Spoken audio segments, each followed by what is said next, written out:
Ganito pag gusto niyo mag-exchange sa yung points niyo, exchange nyo ng coins, ganito lang. Punta kayo sa coins. Mas malaki kasi. Punta kayo sa may top up.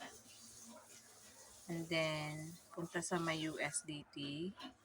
And then, copy lang. Yung copy. Copy. Tapos, pagka-copy nyo siya, balik kayo sa may points. Sa withdrawal now, palitan nyo itong USDT nyo. View natin.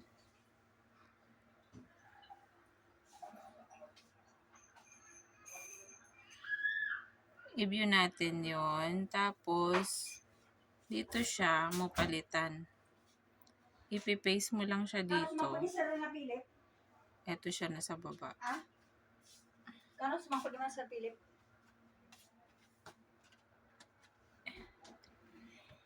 Ito lang, i-paste nyo lang dyan sa may baba. Pindutin nyo to.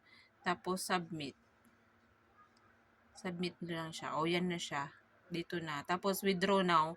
Para pag naka-withdraw now na, may lalabas na kung magkano yung i-withdraw nyo. I-exchange nyo na points to coins. Yan. Ang 100k nila is 98,000. That's